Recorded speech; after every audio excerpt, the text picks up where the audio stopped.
Hello दोस्तों, स्वागत है आपका हमारे यूट्यूब चैनल में। दोस्तों, अनुपमा सीरियल में आ गया है बड़ा ट्विस्ट। जैसा कि आप लोग जानते हैं, कल प्रेम के घर पर गए थे बापूजी और तोसू पहला न्योता लेकर शादी का, और उसी समय अनुपमा और राही को भी बुलाई थी बा। तभी अनुपमा कहती है कि जो निमंत्रण है और जो भी कुछ रस्म है वो तो अंदर चल रहा है बा, तो आपने हमें यहाँ पर क्यों बुलाया। तभी यहाँ पर बा बताती है कि मैंने इसलिए आपको और राही को बुलाया कि जब तक उन लोगों का चाय नाश्ता चल रहा है, रस्में चल रही, तब तक हम लोग यहाँ पर बैठकर कुछ और बातें कर लेते हैं। और तभी बा वहाँ पर कहती है कि क्या आप लोग अपने हाथों से बनाने वाले हैं सारे कार्ड। तभी अनुपमा कहती है जी, क्योंकि प्यार होता है हाथों से कार्ड बनाने में। और तभी राही कहती है कि हम कुछ ही लोगों को कार्ड देंगे, बाकी लोगों को तो हम ई कार्ड भेजेंगे।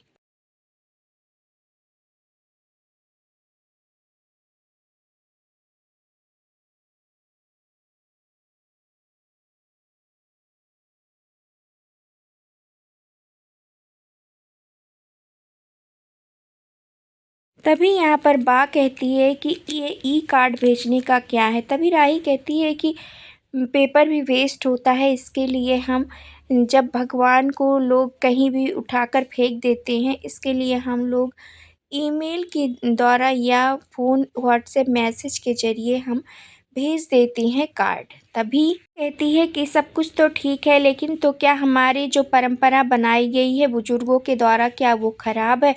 तभी अनुपमा कहती है कि नहीं, आप जैसा चाहती हैं वैसा ही होगा। हमारे जो बुजुर्ग रिश्तेदार हैं उनको हम कार्ड दे देंगे, बाकी लोगों को हम कार्ड के ज़रिए न्योता भेज देंगे। तभी कहती है बात, चलो ठीक है, कोई बात नहीं, जैसा भी आप लोगों को करना हो कर लो, कर सकते हो, लेकिन ये लो हमारा जो कार्ड है वो देख लो। तभी अनुपमा जैसे उनका कार्ड देखती है, उसकी आंखें चकाचौंध रह जाती हैं, और राही की भी। वो कहती है कि ये हमारे यहाँ का कार्ड है, तो एक बार देख लो। तभी अनुपमा गणपति बप्पा को देखकर हाथ जोड़ती है और कहती है गणपति बप्पा की जय। और राही वहाँ पर अनुपमा से कहती है कि मम्मी, हम ई कार्ड के द्वारा ही भेजेंगे कार्ड। और तभी का एक बार कार्ड तो अनुपमा जी आप देख लो, प्रेम और राही का। तभी जैसे ही अनुपमा कार्ड देखती है प्रेम और सुमन। और तभी अनुपमा कहती है कार्ड छापने वाले से कोई गलती हो गई है, क्योंकि इस पे कार्ड पे प्रेम और सुमन लिखा हुआ है, ना कि राही। तभी बा कहती है कि नहीं, कोई गलती नहीं हुई है, हमारे यहाँ की ये परंपरा है कि जब भी शादी होती है तो लड़की का नाम बदल दिया जाता है। और तभी कहती है बा कि नहीं, हाँ, जब मेरी शादी हुई थी तब नाम बदला गया था, ख्याति की हो या नीता की, सबकी शादी होने पर नाम बदला ही गया है। तभी राही जब बहुत आर्गुमेंट करती है, बा नहीं मानती है, तब राही कहती है ठीक है बा, मुझे मंजूर है, मैं नाम बदल लूँगी, लेकिन शादी के बाद प्रेम का भी नाम बदला जाएगा। तभी बा कहेगी कि ऐसा कुछ नहीं होने वाला है, क्योंकि उसकी शादी होगी, वो अपने घर पर ही रहेगा। तभी यहाँ पर प्रेम भी कहता है अगर राही का नाम बदला जाएगा तो भी मैं भी अपना नाम बदलूँगा। और तभी मान जाती है बा। और इधर अनुपमा घर आकर सबसे ये बताती है कि शादी की रस्म और विदाई की रस्म छोड़कर बाकी सारी रस्में उनके घर पर ही होगी। और वैलेंटाइन डे होता है उसी दिन। आते हैं प्रेम और राही और सबको रोज़ देते हैं।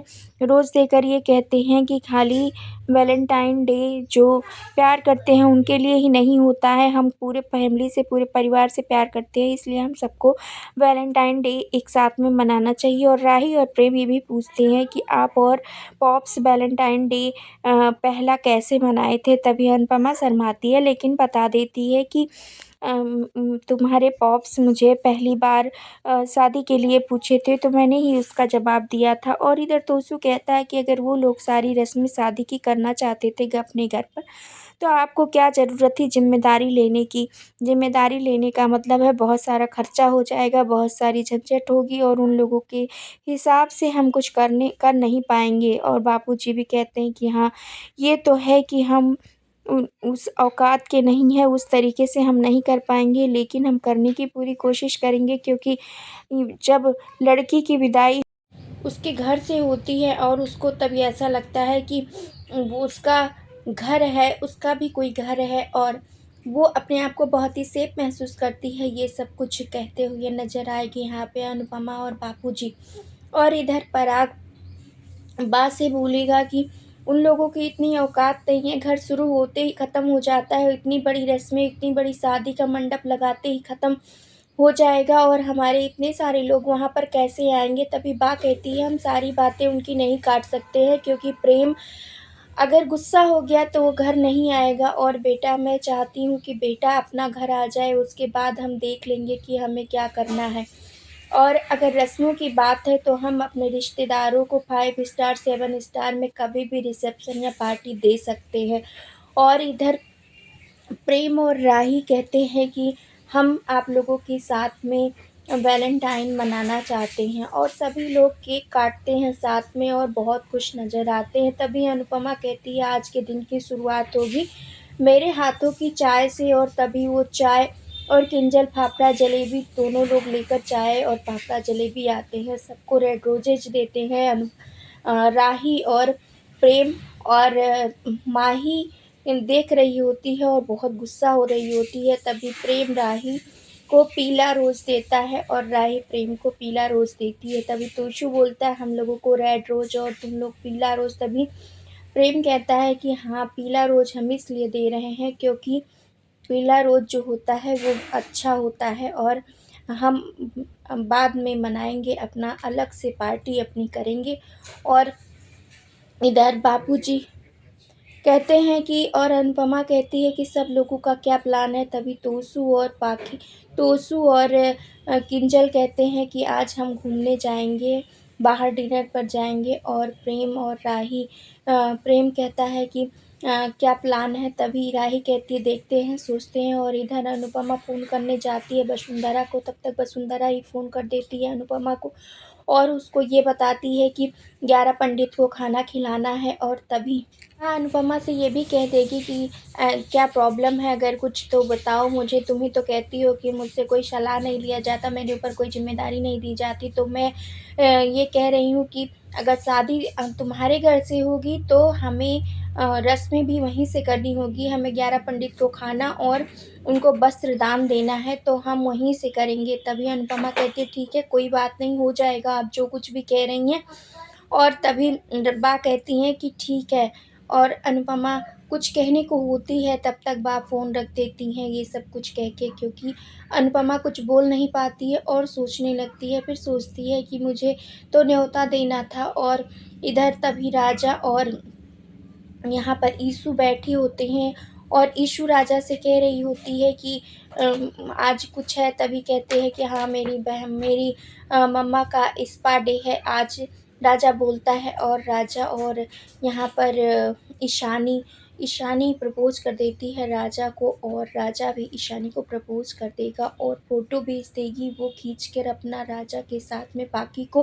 पाकी ये सब देख के बहुत खुश हो जाएगी और ख्याति भी प्लान की होगी वैलेंटाइन डे की। और तभी आता है यहाँ पर पराग और कहता है कि क्या बात है आज आप इतने दिनों के बाद अनारकली सूट में हैं। तभी कहती है यहाँ पर ख्याति कि हाँ बस ऐसे ही।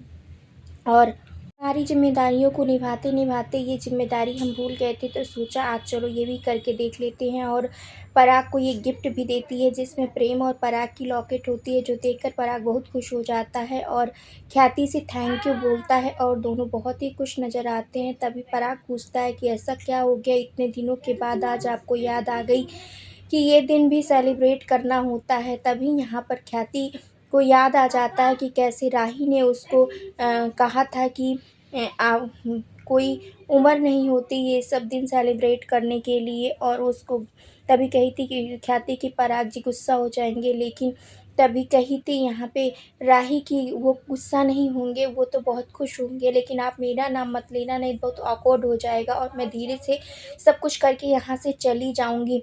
और ये सब कुछ सुन के कहती है ख्याति ठीक है, और तभी दोनों बहुत ही खुश नज़र आते हैं। ख्याति कह देती है यहाँ पर कि बस मैंने ऐसे ही कर दिया था, दोनों बहुत खुश हो जाते हैं। इधर चाचू को भी अपने कहती है कि आप जाके एक बुके दे दीजिएगा चाची को, चाची बहुत खुश हो जाएँगी। तभी मना करता है पहले वहाँ पर उसका चाचा प्रेम का, लेकिन फिर मान जाता है और जाकर बुके दे देता है, जिसकी वजह से बहुत खुश हो जाती है उसकी चाची। और इधर प्रेम और राही भी अपना अलग से बहुत ही अच्छे से सेलिब्रेट करेंगे वैलेंटाइन डे। वेल दोस्तों, आज के एपिसोड के बारे में आपको क्या कहना है? आप अपनी राय हमें कमेंट के ज़रिए ज़रूर बताएँ, और हमारे चैनल पर नए हैं तो लाइक, शेयर और सब्सक्राइब करना बिल्कुल ना भूलें दोस्तों।